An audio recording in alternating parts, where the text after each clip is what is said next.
हैं ना कि क्लास जल्दी फिनिश कर पाएंगे या नहीं,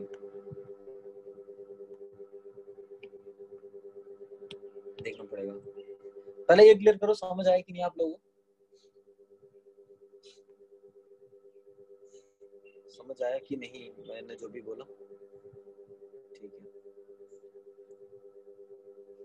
ठीक है ठीक है, चलिए तो अब कंटिन्यू करते हैं इसी बात को आगे। एसपी ओवरलैपिंग हो गया, फिर उसके बाद थर्ड पॉइंट, थर्ड है पीपी ओवरलैपिंग। जब पी और पी एक दूसरे को ओवरलैप करे तो क्या होता है? तब पता है क्या होता है, जैसे ये पी ऑर्बिटल हो गया, दूसरा पी ऑर्बिटल हो गया, ये भी पी एक्स है, ये भी पी एक्स है, ठीक है। दोनों एक दूसरे को कौन सी डायरेक्शन में, अलोंग एक्स एक्सिस के अलोंग एक दूसरे को अप्रोच कर रहे हैं।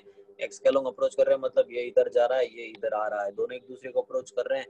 तो बहुत ही बढ़िया तरीके का बॉन्ड बनेगा, एक ये और दूसरा ये, इस तरीके से बॉन्ड बन जाएगा। ये ओवरलैपिंग रीजन है जिसके अंदर 2 इलेक्ट्रॉन है और यही आपको बता रहा है कि सिग्मा बॉन्ड बन चुका है, ठीक है।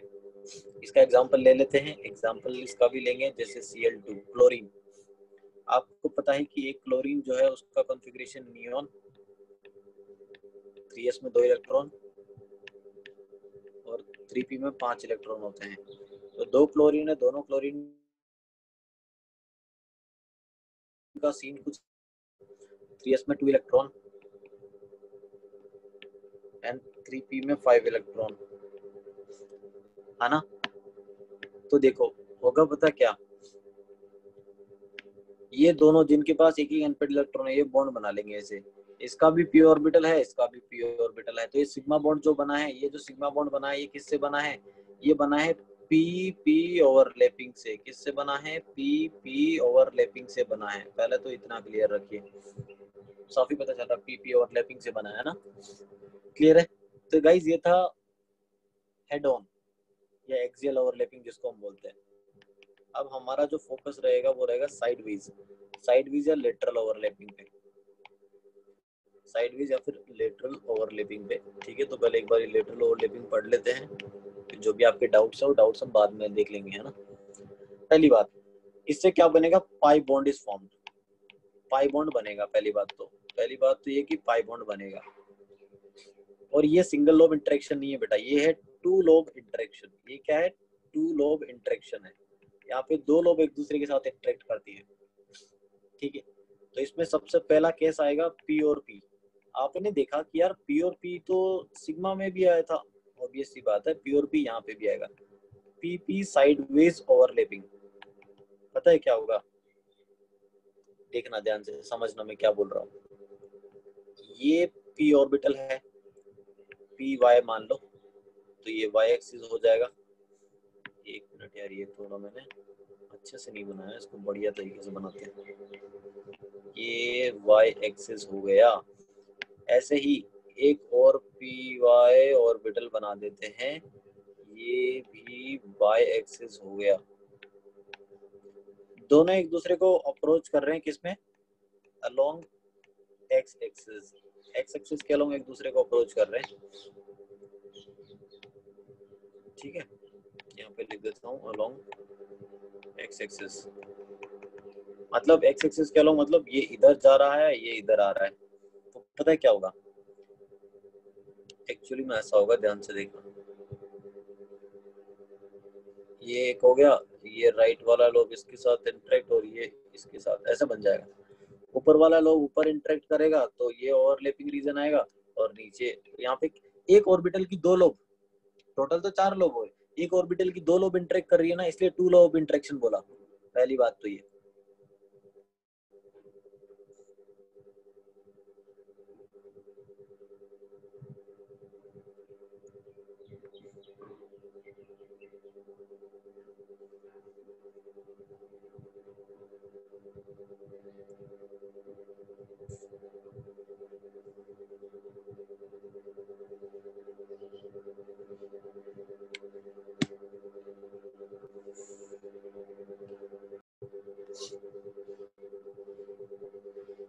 ठीक है। तो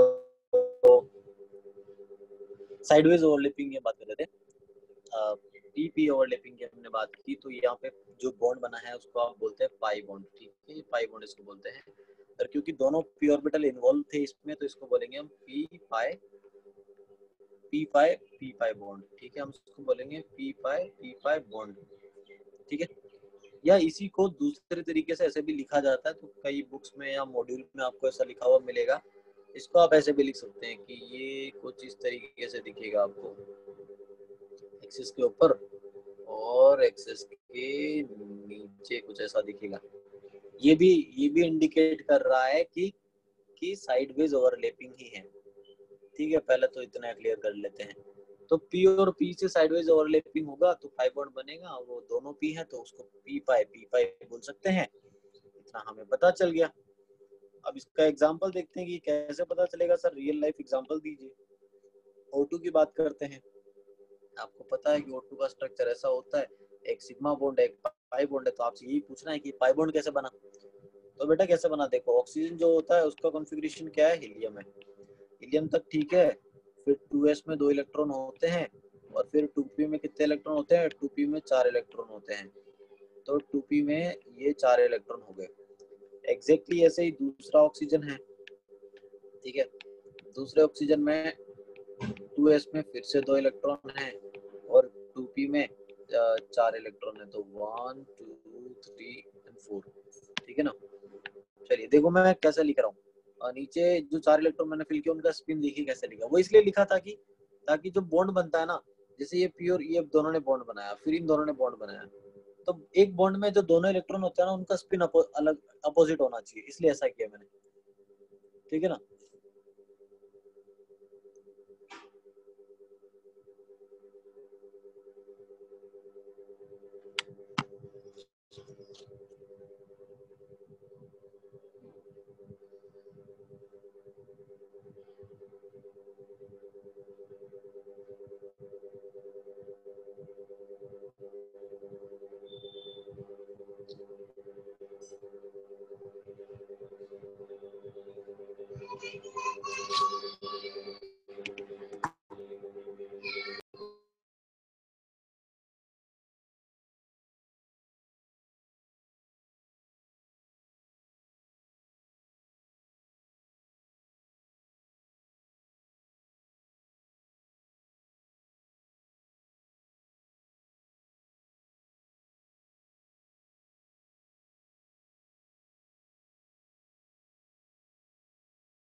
अच्छा, आप बोल रहे हो पाई बॉन्ड में 2 इलेक्ट्रॉन कहाँ पे होंगे। बेटा ये जो ओवरलैपिंग है ना, इसमें ओवरलैपिंग एक्सिस के ऊपर और एक्सिस के नीचे हो रहा है। तो आप बोल सकते हैं कि एक्सिस के ऊपर और एक्सिस के नीचे दोनों जगह मिला के एक एक इलेक्ट्रॉन होगा, ठीक है। एक एक इलेक्ट्रॉन होगा, एक एक्सिस के ऊपर है, एक एक्सिस के नीचे है, ठीक है। दो जगह ओवरलैपिंग हो रहा है, एक ही इलेक्ट्रॉन है, तो एक बॉन्ड बन रहा है, 2 इलेक्ट्रॉन होने चाहिए। तो आई होप समझ में आ गया होगा आपको कि पाई बॉन्ड में इलेक्ट्रॉन्स कहाँ पे होते हैं, ठीक है। पहले एक बार, हाँ ठीक है, चलिए ग्रेट। तो उसके बाद अब हम कंटिन्यू करते हैं, ठीक है ना। चलिए, तो ये O2 था, और O2 में हमने देखा 2s और 2p के बारे में कि यार 2 बॉन्ड बन गए। O2 ने 2 बॉन्ड बनाए, क्योंकि 2 अनपेड इलेक्ट्रॉन थे तो 2 ही बॉन्ड बनाएगा। अब 2 में से एक तो सिग्मा होगा और एक पाई होगा, ठीक है। तो सिग्मा कैसे बना, सिग्मा भी पी और पी के ओवरलैपिंग से बना। पाई कैसे बना, पाई भी पी और पी के ओवरलैपिंग से बना। जो पाई बॉन्ड बना उसको तो पी पाई पी बोलेंगे हम, सिंपल सी बात है, ठीक है। तो ये आपको समझ में आ गया होगा। ऐसे ही एक और एग्जांपल मैं आपको बता दूं, N2 की मैं बात करता हूँ, थोड़ा अच्छे से पढ़ रहे हैं तो डिटेल में पढ़ेंगे फिर। N2 की मैं बात कर रहा हूँ। N2 कैसा होता है, नाइट्रोजन ट्रिपल बॉन्ड नाइट्रोजन, मतलब एक सिग्मा होता है और बाकी 2 पाई बॉन्ड होते हैं।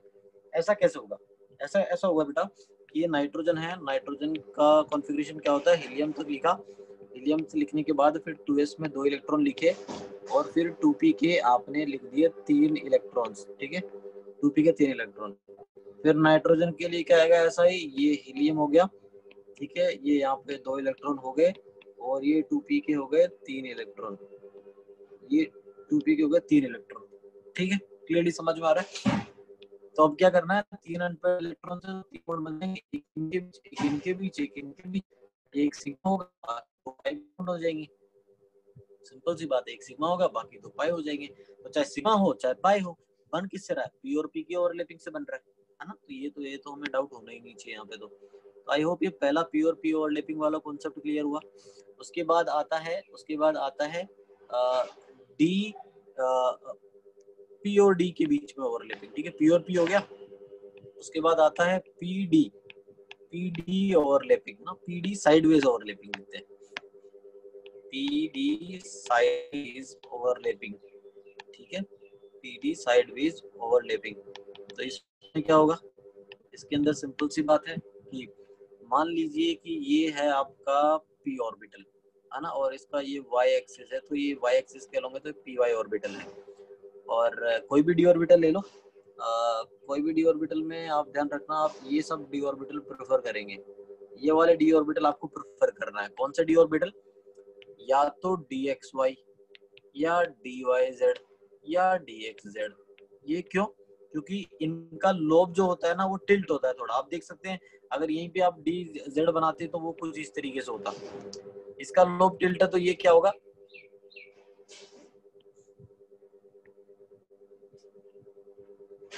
यहाँ पे क्या होगा, ये सिंपली ये एक्सेस एक्स हो गया और ये एक्सेस जो है वाई हो गया, ये एक्स हो गया, ये वाई हो गया, ठीक है।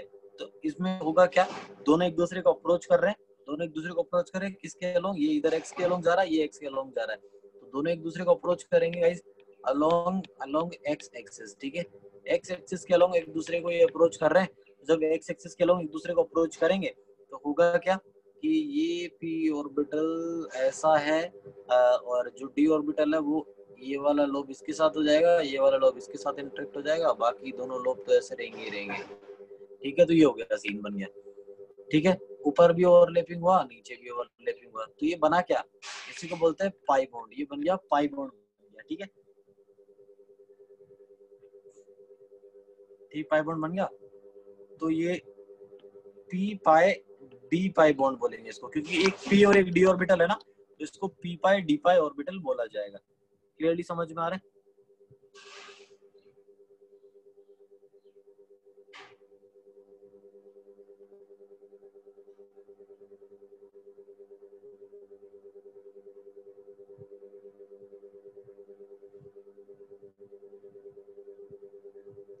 ठीक है,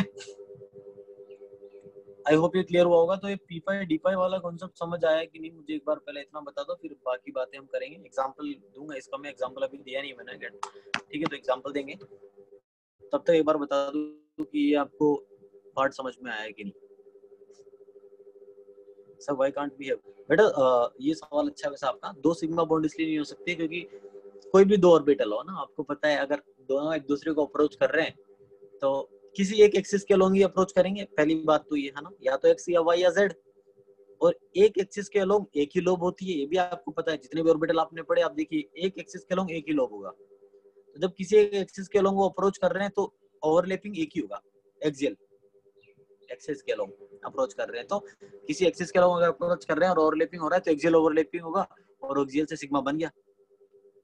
तो समझ में आ रहा है ना, क्योंकि मूवमेंट 2 ऑर्बिटल एक ही एक्सिस के अलोंग कर सकते हैं तो एक्सियल ओवरलैपिंग एक ही होगा, और एक्सियल ओवरलैपिंग एक है तो सिग्मा बॉन्ड भी एक ही बनेगा। ठीक है, आई थिंक क्लियर हो गया होगा। ठीक है, great, just a minute.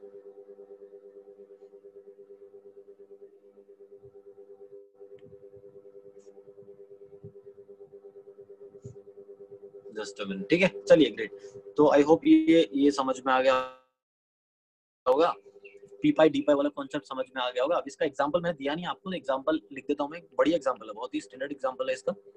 Phosphate PO4-3, पता होता क्या है कि जो फोस्फोरस होता है ना, वो है नियोन, वो होता है 3s2 3p3, जैसा नाइट्रोजन होता है। 3d तो पूरा का पूरा खाली है उसके लिए, है ना। ये ग्राउंड स्टेट है, ये ग्राउंड स्टेट में उसका कॉन्फ़िगरेशन है। एक्साइटेड स्टेट 1 में क्या होता है, एक इलेक्ट्रॉन एक्साइट कर जाएगा। एक इलेक्ट्रॉन एक्साइट कहां से करेगा, 3s से सीधा एक्साइट करके कहां पे जाएगा, 3d में जाएगा। 3d में जाएगा, ये 3d है, 3p नहीं है, ये 3d है, ठीक है।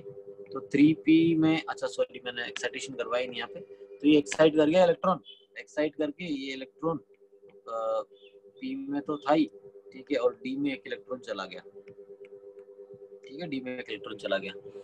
तो पहले तो आपको पता होना चाहिए कि फॉस्फेट का स्ट्रक्चर कैसा होता है। फॉस्फोरस है, आपने पढ़ा ही है थोड़ा बहुत, कि ऑक्सीजन है, 4 ऑक्सीजन बनाने, तो 4 ऑक्सीजन बना दिए, PO4-3 लिखा, मतलब 3 ऑक्सीजन पे नेगेटिव चार्ज है, तो जिसके पास नेगेटिव होता है एक बॉन्ड बनाएगा, और जिसके पास नहीं है वो डबल बॉन्ड बनाएगा, तो ऐसा होता है।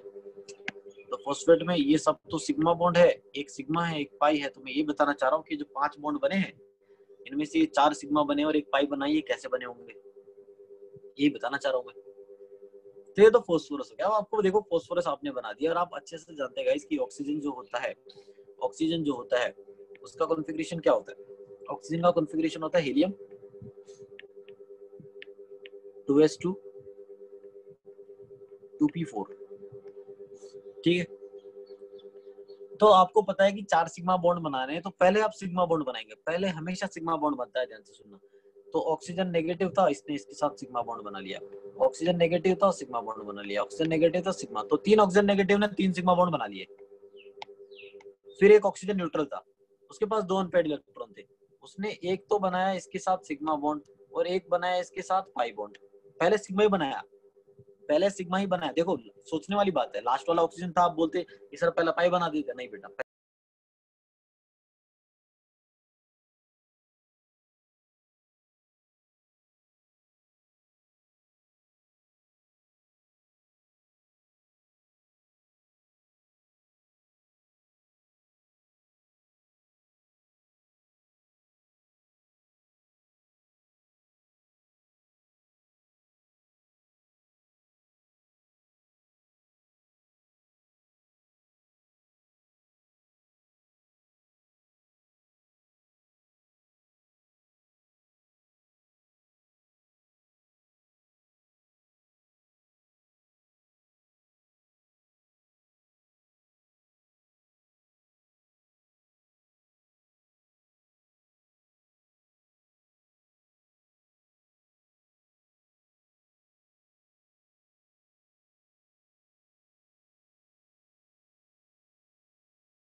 बढ़िया, बहुत ही समझदार हैं आप लोग। तो पी पाई वाले 2 होंगे और पी पाई डी पाई वाले 0 होंगे, बिल्कुल सही बात है। चलिए अब सॉल्व कर ही रहो तो फिर रुको मत, ठीक है, सॉल्व करते रहो। ये बना दिया मैंने। 4 सिग्मा बॉन्ड है, एक पाई बॉन्ड है, तो जो अकेला पाई बॉन्ड है वो कौन सा है? वो पी पाई है या पी पाई डी पाई है, मुझे इतना बता दीजिए, ठीक है, ठीक है ना, बता ही देंगे आप लोग तो। ये बताइए, फिर उसके बाद मैं SO2 का स्ट्रक्चर बनाता हूँ आपके सामने, आप लोग सॉल्व करते रहिए ना, बस टेंशन मत लीजिए। ये SO2 का है, इसके अंदर 2 सिग्मा है और 2 ही पाई है। तो पाई बॉन्ड कौन से हैं कि पी पाई कितना है और पी पाई डी पाई कितना है, ये भी आप लोग सॉल्व करेंगे अभी के अभी, है ना। और हाँ काफी है, इतना इतना काफी है यार, ज्यादा क्या ही सॉल्व करेंगे, इतना काफी है, ठीक है ना। तो ये इतना सॉल्व कीजिए स्क्रीन पे जो है, तब तक मैं बता लिख देता हूँ कि थर्ड हम क्या पढ़ने वाले, हम डी और डी के बीच में ओवरलैपिंग पढ़ने वाले हैं, डी और डी के बीच का ओवरलैपिंग पढ़ने वाले हैं। एक काम करते हैं, ये होमवर्क समझ लो आप, ठीक है, इसको होमवर्क समझ लो, ठीक है, सॉल्व कर लेना, तब तक मैं डी और डी का ओवरलैपिंग एक्सप्लेन कर देता हूँ। देखो डी और डी जो ओवरलैपिंग है ना बेटा, अगेन वही बात है कि 2 लोब इंटरेक्शन, क्योंकि इसमें 4 लोब होती है ना, तो 4 लोब है तो 4 लोब भी इंटरेक्ट कर सकती है, 2 लोब भी इंटरेक्ट कर सकती है, यहाँ पे केसेस बनेंगे। तो मैंने पहले 2 लोब इंटरेक्शन की बात की, तो 2 लोब इंटरेक्शन मतलब ये एक, आप मान लीजिए कि ये डी ऑर्बिटल बना दिया मैंने, ठीक है, ये डी ऑर्बिटल कुछ इस तरीके से बना दिया। कौन कौन सा होगा ये, या तो dxy हो सकता है, या yz हो सकता है, या xz हो सकता है, ठीक है। प्लस उसके बाद जस्ट मिनट रुकिएगा, उसके बाद ये हो गया कुछ इस तरीके से, ठीक है। तो क्या होगा, ये दोनों एक दूसरे को अप्रोच करेंगे, दोनों एक दूसरे को इस तरीके से अप्रोच करेंगे, इस तरीके से अप्रोच करेंगे तो होगा क्या, ये एक दूसरे को ओवरलैप करेंगे। ओवरलैपिंग होगा कैसे, ओवरलैपिंग होगा, ध्यान से देखना कैसे मैं ओवरलैपिंग करवा रहा हूँ। ये लोब इसके साथ होगा, ये लोब इसके साथ ओवरलैप करेगा, ये इधर है, ये इधर है, ऐसा बढ़िया तरीके से ओवरलैपिंग होगा। ये ऊपर हो गया और ये नीचे हो गया, तो ये डी और डी के बीच में हो रहा है, इसलिए डी पाई बना। ये क्योंकि एक ऑर्बिटल का 2 ही लोब इंटरेक्ट कर रहा था, इसलिए 2 लोब इंटरेक्शन मैंने बोल दिया, ठीक है। बट ऐसा भी हो सकता है बेटा कि डी और डी के अंदर, डी और डी की ओवरलैपिंग में चारों लोब इंटरेक्ट कर जाए, चारों लोब इंटरेक्ट कर जाए, 4 लोब इंटरेक्शन भी पॉसिबल है। चारों लोब कैसे इंटरेक्ट करेंगी, चारों लोब देखना, ध्यान से सुनना, बढ़िया सुनना। ये एक डी ऑर्बिटल है, ये एक डी ऑर्बिटल है, और इसके सामने एक और दूसरा डी ऑर्बिटल मैंने बना दिया, ये डी ऑर्बिटल बना दिया। आप इमेजिन करना, दोनों सेम ही है, एक डी ऑर्बिटल को उठा के दूसरे के ऊपर रख दो, एक डी ऑर्बिटल को उठा के दूसरे के ऊपर एज इट इज रख दो, तो ये वाला तो इसके साथ ओवरलैप कर जाएगा, ये वाला इसके साथ ओवरलैप कर जाएगा, ये वाला इसके साथ ओवरलैप कर जाएगा, और ये वाला इसके साथ कर जाएगा। एक डी ऑर्बिटल को उठा के दूसरे पे रख दिया बस। ऐसा करने से क्या होता है, 4 लोब इंटरेक्शन होता है, चारों लोब दूसरे की चारों लोब के साथ इंटरेक्ट कर जाएगी, और इस बॉन्ड को बोला जाता है डेल्टा बॉन्ड। क्या बोलते हैं, डेल्टा बॉन्ड बोलते हैं। डेल्टा बॉन्ड को इस तरीके से डिनोट किया जाता है। तो sigma bond single lobe interaction है, पाई बॉन्ड 2 लोब इंटरेक्शन है, डेल्टा बॉन्ड 4 लोब इंटरेक्शन है। पहले बात ये समझ में या ध्यान रखिएगा, ठीक है। रही बात डेल्टा बॉन्ड के बारे में कुछ और बातें जानने की, तो आपको बता दूं कि ऑल डी ऑर्बिटल, सभी डी ऑर्बिटल जो है ना, can form, all D orbital can form delta bond, सभी डी ऑर्बिटल डेल्टा बॉन्ड बना सकते हैं एक्सेप्ट डीजेड स्क्वायर। क्यों, क्योंकि डेल्टा बॉन्ड बनाने के लिए 4 लोब होना चाहिए ना, डीजेड स्क्वायर के पास तो 4 लोब होता ही नहीं, उसके पास तो 2 लोब और एक रिंग होता है ना, तो डीजेड स्क्वायर ऐसा नहीं कर सकता यार, ये आप ध्यान रखेंगे, ठीक है। आई होप आपको समझ में आ गया होगा, तो क्लियर हो रहा है, ठीक है ना। देखो बाकी बातें करेंगे हम, चलो नोट बना के एक पॉइंट बता देता हूं मैं आपको, ध्यान से सुनना। जो प्योर एस ऑर्बिटल है, प्योर एस ऑर्बिटल हमेशा हमेशा सिर्फ सिग्मा बॉन्ड बनाएगा, सोचने ही नहीं है, ठीक है। अगर आप बात करें प्योर